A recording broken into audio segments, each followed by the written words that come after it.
Hello, I'm Connor Maloney. About to give a presentation here today. Here's my audience.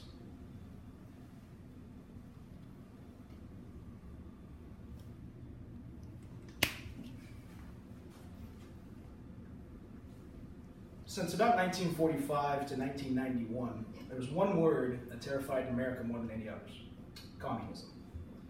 Social structure based in part on collectivism, the topic of my speech today. Now, unfortunately, communism was a gross misunderstanding and mistreatment of what collectivism used to be and what it was supposed to be. I'm going to tell you today about how it was messed up, why it was messed up, define what it is, and show how it applies even to today's society. So, collectivism, what is it? Well, according to the Encyclopedia Britannica, it is any of several types of social organization in which the individual is seen as being subordinate to a social collectivity, such as a state, a nation, a race, or a social class. What does this mean? It's a bunch of mumbo jumbo. Basically, there is no I in team. The collective identity of the country, of the nation that it's in, is based around the people itself, the collective itself, not just the individual. America is a very individualistic nation in that a lot of times it's you're your own man, you carve out your own identity. The collectivist thought, it's much more so an idea of you are one of many. You are one of millions of people per se in this nation, and your identity belongs to the country beforehand rather than yourself. Moving on. The history of collectivism goes back to Jean-Jacques Rousseau's Social Contract, published back in 1762. In it, he basically came up with this idea that the social identity is based around the group and not the individual. It would be expanded upon in later years, most notably by Karl Marx in his famous Communist Manifesto in 1848. I have some images here. One is of Lenin in the Soviet Union back when that Bolshevik Revolution happened in the early 1900s, making a case for communism. Then here's a picture of the Communist Manifesto and some less flattering imagery.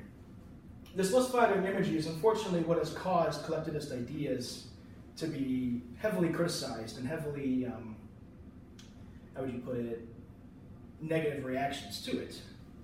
I mean, you know, Nazism was slightly based around it, very hardly and quickly morphed into a dictatorship, similar to what happened in Italy with Mussolini, and then of course with Lenin and the Soviet Union, then into Joseph Stalin. Many people suffered. It was just a horrible misunderstanding of what it was. People in power took advantage of the poor to create these systems that were for the betterment of the people, when in reality, that couldn't be farther from the truth.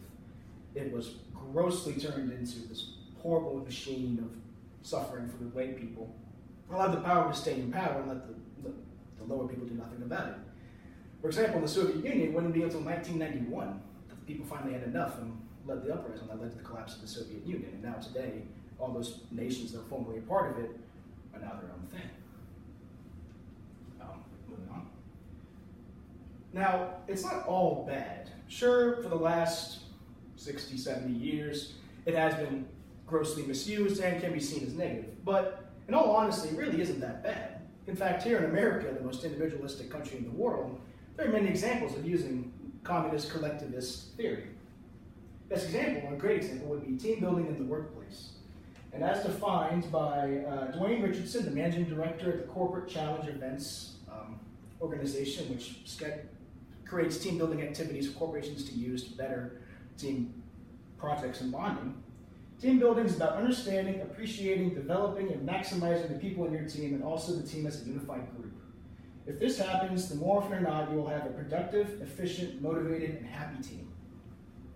I mean, good examples of this would be company softball games, which my own company will actually do in the future, trips out to, luncheon events, Christmas parties, the like. It's all about creating a unity so that the company can move better, more efficiently, produce more effectively, so on and so forth.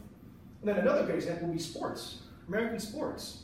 How popular are sports in America? It's an incredibly popular idea, particularly team sports. And what exemplifies the idea of we are better as a team than as a single unit in team sports? Baseball, basketball in particular, football is a big part. You can have Peyton Manning all you want, but if you don't have Reggie Wayne and Edgerrin James, you're not winning the '06 Super Bowl. It's that simple. Look at the Golden State Warriors in the last NBA Finals, 2018. Russell Westbrook, Draymond Green, Steph Curry, great team, great unit, and they won the finals.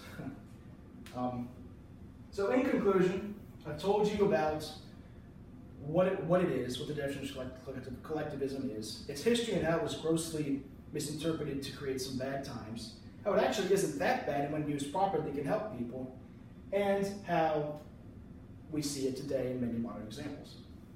So thank you all for attending. I appreciate you coming out, and have a safe trip home.